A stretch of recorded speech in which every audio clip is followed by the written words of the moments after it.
en un itinerario especial en Buenos Aires, disfrutamos del encanto de El Hipopótamo, un bar emblemático en el corazón de San Telmo, donde probamos la imperdible sidra tirada. Nos damos la vuelta por el barrio de La Boca para conocer el lado B de la magia del Teatro Colón en Colón Fábrica.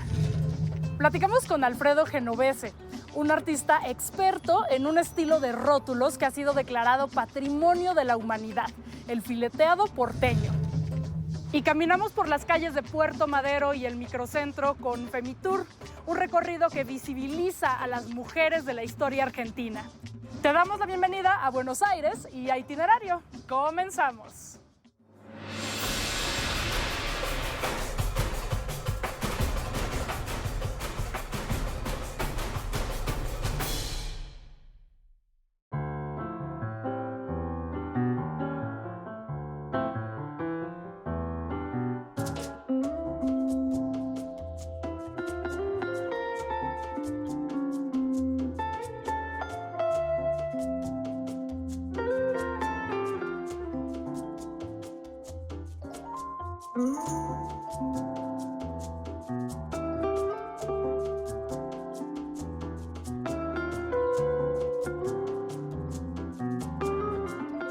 Nos encontramos a más de 7,000 kilómetros de la Ciudad de México, en la capital argentina, Buenos Aires.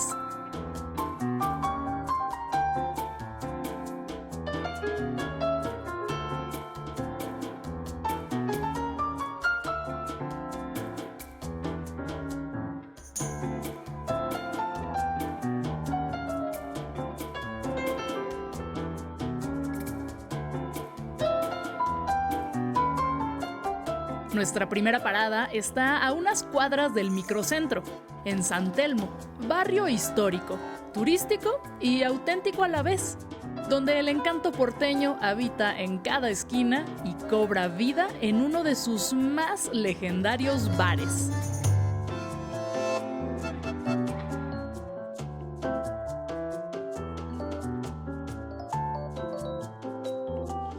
Bueno, un bar notable es un bar antiguo, muy antiguo, que no se modificó. La idea del bar notable es mantener la mística de sus comienzos. Nosotros lo venimos logrando bastante. Lipo sigue fiel a sus ancestros, a los gallegos originales. Esto cuando empezó, en realidad no eran solamente bares, eran almacén y bar. En nuestro caso también, al estar tan cerca del puerto, era donde se juntaban los parroquianos a tomar una bebida, yo me imagino que serían bebidas blancas en ese momento, y a jugar a las cartas, a los dados, y a su vez era el almacén del barrio. La sidra es muy de gallegos, es una tradición de Galicia, de gallegos. Los bares notables, la mayoría, y en el caso nuestro más todavía, es de familias y familias de gallegos. Entonces, acá se instaló el tema del chop de sidra, de la sidra tirada, de chopera, de siempre. La picada la tradicional es la picada de hipopótamo. Es una tabla de fiambres y quesos. Tenés bondiola, pastrón, mortadela, fiambres, lever, salame, matambre, quesos, pate gras, sardo y demás. Una tabla así más o menos. Tiene cazuelas. Las cazuelas tenés pavita en escabeche, morrones asados, te está dando hambre. Pepinillos, aceitunas, una variedad como para que todos puedan picar. A su vez trae una milanesa, cortada en cuadraditos, una porción de papas fritas, una tortilla, bocadillos de acelga, una pizza. Bueno, los nuestros ya la conocen, entonces saben que vienen 12 personas, piden 2 picadas de hipopótamo y se van todos pupones. Eso, con una buena sidra tirada, es lo más de Buenos Aires y el hipopótamo. A la mañana tenés los llamados parroquianos, la gente que viene todos los días y todos los días toma lo mismo. Al mediodía es como que hay un mix de gente. Tenés turistas, tenés la gente que trabaja en la zona gente grande. San Telmo vive mucha gente grande, entonces viene a almorzar al Hipopótamo, como si fuera su casa. Hay otros lugares que por ahí son más boliches, bares de gente joven o muy formales o, usando una palabrita del lunfardo, muy pitucos. Acá no, acá vas a ver que en esa mesa hay una mujer con un vestido con brillos largos y al lado hay uno que está con ojotas y llores. Nos decidimos a probar su emblemática hamburguesa, que uno pensaría que no es la opción más argentina, en comparación con, por ejemplo, una milanesa. Pero nos cuentan que en este país la carne es tan buena que una hamburguesa se vuelve una experiencia completamente diferente. Bueno, San Telmo en Buenos Aires es Buenos Aires. Yo creo que no hay un barrio más porteño que San Telmo. Nosotros acá estamos en diagonal con el Parque Lezama. La primera fundación de Buenos Aires fue acá en el Parque Lezama. Donde está el monumento a Pedro de Mendoza, fue donde se fundó Buenos Aires.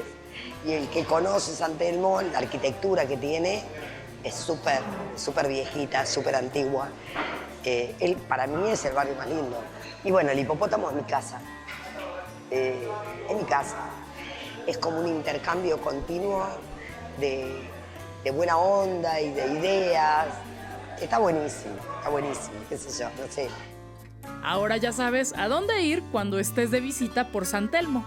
Con suerte tendrás el gusto de platicar con Ana y te compartirá su amor por el Hipopótamo y Buenos Aires.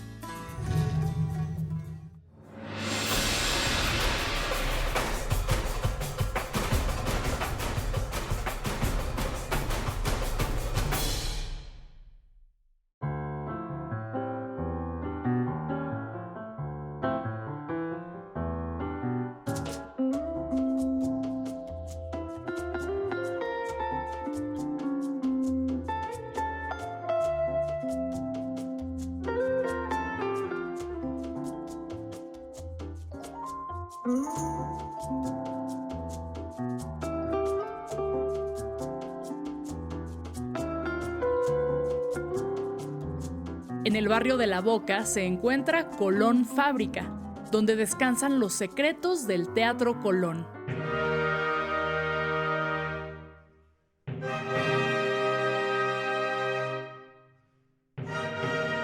El Teatro Colón es una de las casas de ópera más importantes del mundo entero.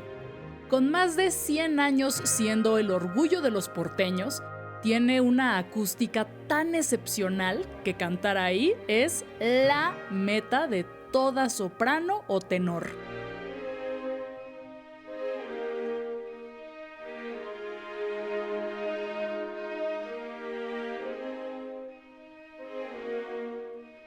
Colón Fábrica, espacio dedicado al arte de la escenografía, es una oportunidad única para conocer el lado B de esta magia. El Teatro Colón obviamente es un ícono en la ciudad de Buenos Aires y es un ícono dentro de lo que son los teatros de ópera en el mundo, fundamentalmente porque todavía sigue siendo un teatro que produce todo lo que monta sobre el escenario. Ese es un gran valor que tiene el Teatro Colón. Todo lo que se ve en las óperas y en los ballets es producido 100% dentro del teatro. Es uno de los pocos teatros fábrica que existen en el mundo.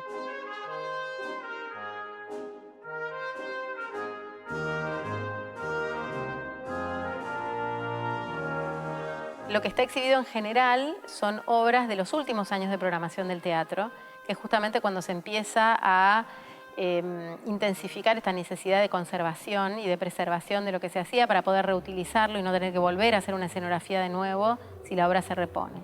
Así que lo que van a ver exhibido, estos conjuntos escenográficos que están exhibidos, que nosotros tenemos en este momento, no sé, Finta Jardiniera, tenemos algo de Don Quijote, tenemos Aída, Turandot, Rigoletto, Don Pasquale, cuentos de Hoffman, que está atrás mío. Todo eso que está en general fue parte de la programación del teatro en los últimos 5 o 6 años. La utilería, la escenografía, el vestuario, las pelucas, los zapatos, las carteras, la ropa, los bordados, todo se hace íntegramente adentro de los talleres del Teatro Colón. Y en general, cada semana o cada 2 semanas, dependiendo de los títulos que se presentan en el Teatro Colón, hay movimiento de cosas. Entonces se llevan cosas, traen cosas.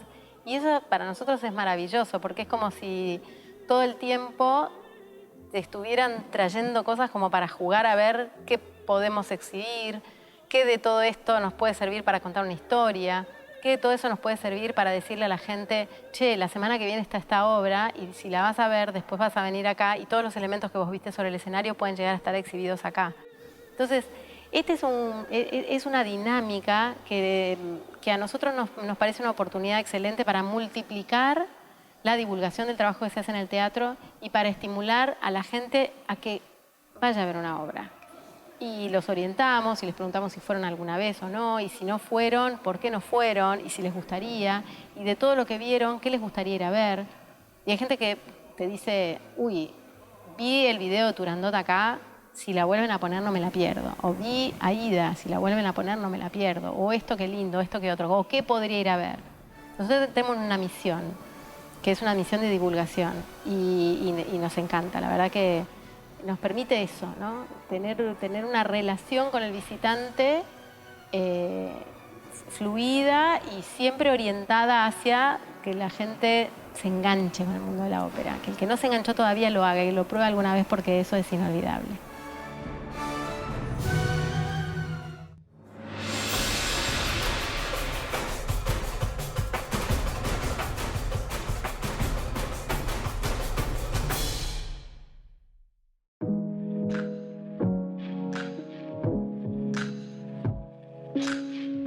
El fileteado porteño es un arte decorativo popular que nació en la ciudad de Buenos Aires a principios del siglo XX y básicamente nació como o era la decoración de los carros que circulaban por la ciudad. El fileteado básicamente se puede reconocer a través de la utilización porque utiliza colores vivos, tiene unas formas altamente estilizadas y también solemos pintar con contrastes de color para manifestar un falso volumen. Aparte de eso, también se utilizan las letras muy recargadas y ornamentadas, y se suele llenar también todo el espacio disponible. Más allá de la decoración que existe en una obra de fileteado, un contenido muy importante han sido siempre las frases, porque bueno, las frases fueron un mensaje que se escribía en los carros y en los camiones, y este mensaje bueno, siempre era de tipo amoroso, metafísico o humorístico o irónico. Tal es así que el primer estudio que se ha hecho involuntariamente sobre el fileteado lo hizo Jorge Luis Borges en 1930, cuando él escribe un ensayo que se llama Las inscripciones de los carros y que está incluido en el libro Evaristo Carriego. E hizo una descripción en 4 páginas muy amena de ellas. En 1975 precisamente se prohíbe la pintura de fileteado en los colectivos de la ciudad de Buenos Aires. A partir de ahí muchos maestros comienzan a pintar otros soportes como carteles, tablas, incluso se comienza a trabajar en publicidad. Sí, yo comencé a trabajar con el fileteado mientras estaba cursando la mitad de mi carrera de Bellas Artes. Aprendí con 2 maestros que fueron León Untroy y Ricardo Gómez. Con ellos aprendí fuera de la Escuela de Bellas Artes qué era el fileteado y a pintarlo y cómo hacerlo. Y cuando terminé la escuela me especialicé un poco en investigación. Cuando yo comienzo en el año 98 a dictar clases en la Universidad de Buenos Aires, en el Centro Cultural Rojas, y a la vez me di cuenta que era tanto la cantidad de contenido y de material que había que se me ocurrió escribir un libro. O sea, el primer libro de fileteado que hago trata un poco de esto, ¿no? de historia, contenido, concepto, técnica y también todo el repertorio iconográfico que tiene el filete. Bueno, personalmente yo trabajo el fileteado o elaboro una obra de fileteado en base a un poco utilizando la técnica tradicional, que es partir desde un dibujo, una plantilla perforada y después pasar al dibujo y pintarlo. Pero también trabajo mucho el boceto hecho a manos a lápiz, que es lo que me da a mí un poco la estructura del trabajo que voy a hacer y sobre todo que le voy a presentar a un cliente. Y ya después paso a la etapa del color. El fileteado, por ejemplo, encierra 3 características que son muy importantes, que es lo artesanal, lo tradicional, o sea, lo específicamente referente a Buenos Aires, y algo que es como lo antiguo, es algo en lo cual se ve la factura hecha a mano.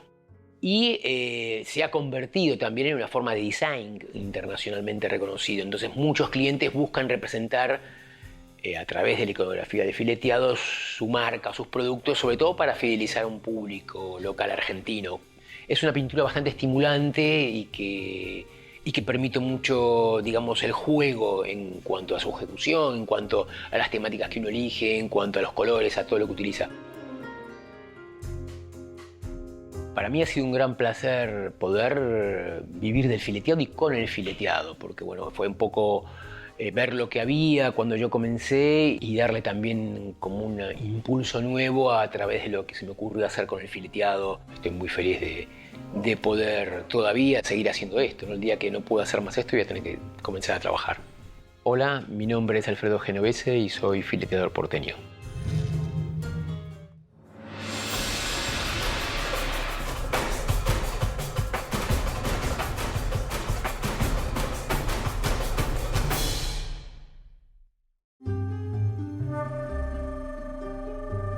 En Argentina, la Junta Militar fue el órgano supremo que ejerció el poder desde el golpe de Estado de 1976 hasta la recuperación de la democracia. En diciembre de 1983, el presidente Raúl Alfonsín ordenó someter a juicio a 9 de los integrantes de la Junta, entre ellos el dictador Jorge Rafael Videla. Desde la justicia civil, el fiscal Julio Stracera se vio en el deber de representar a una sociedad entera, víctima de crímenes de lesa humanidad, sociedad que clamaba nunca más. Una labor heroica que recuerda la cinta Argentina 1985. Horas después, la madre, al querer averiguar el paradero de su hija, también fue secuestrada y llevada a un centro clandestino de detención. Mis hermanos tenían 13, Argentina 11, 10, 1985 8. recorre el camino para probar que los crímenes cometidos por los militares durante la dictadura ocurrieron de manera sistemática, con orden y aprobación de los altos mandos.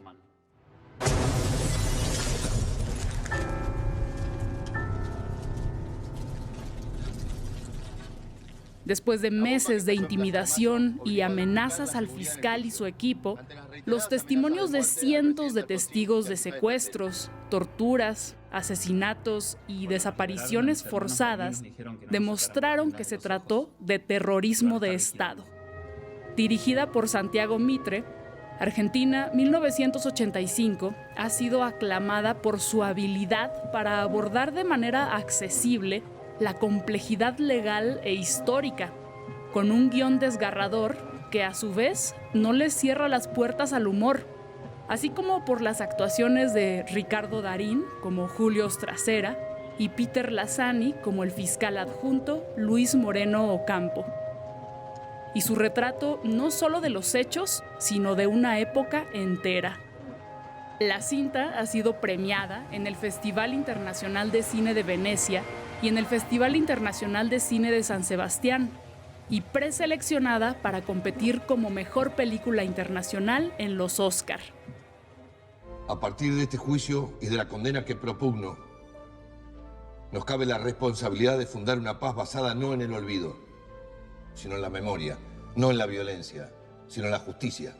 Pero más allá de premios y elogios de la crítica, Argentina 1985 es celebrada por recordar que, frente a los crímenes más terribles, el olvido mismo es un atentado contra la justicia.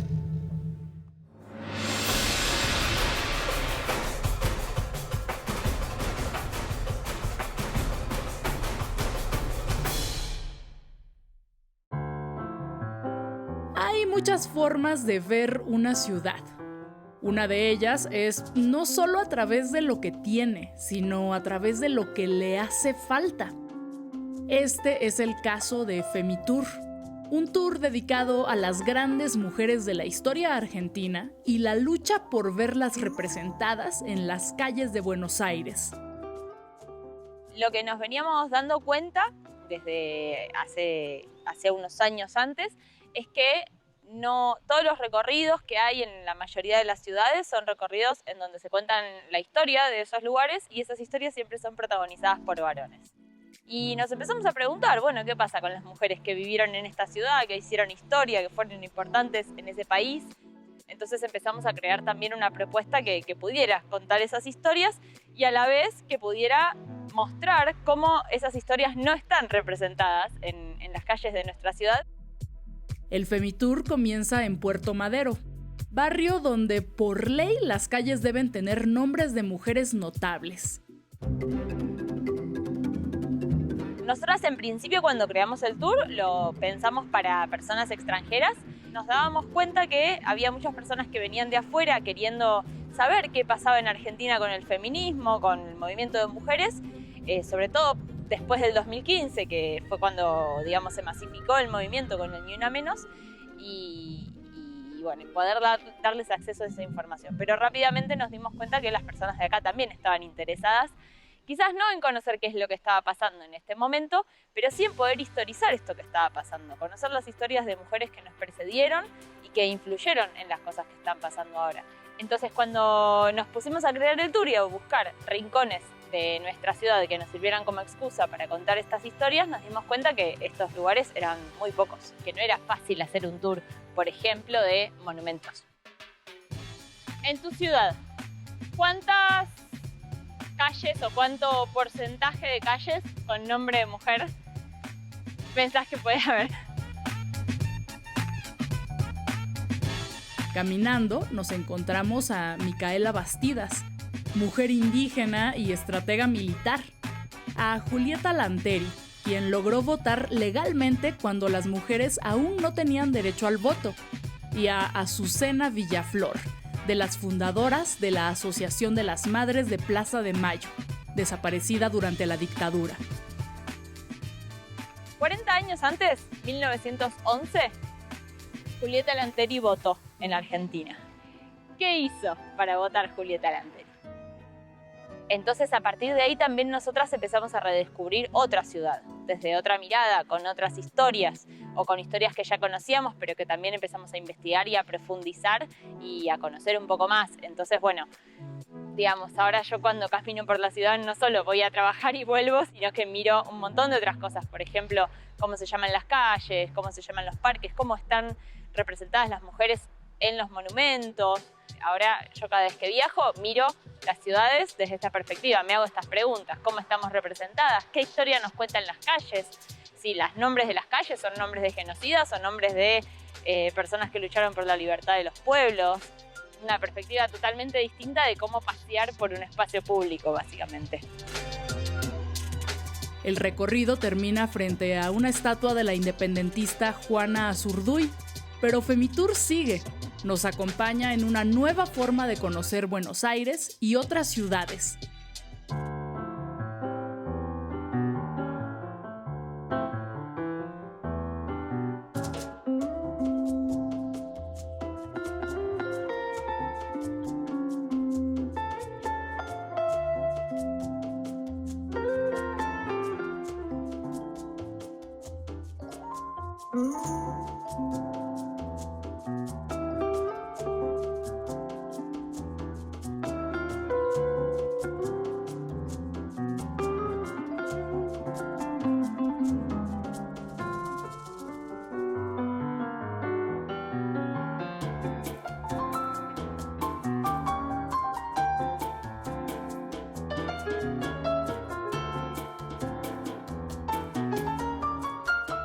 Gracias por acompañarnos en este itinerario por Buenos Aires. Nos vemos la próxima semana de regreso a otra gran ciudad, la Ciudad de México, con más recomendaciones.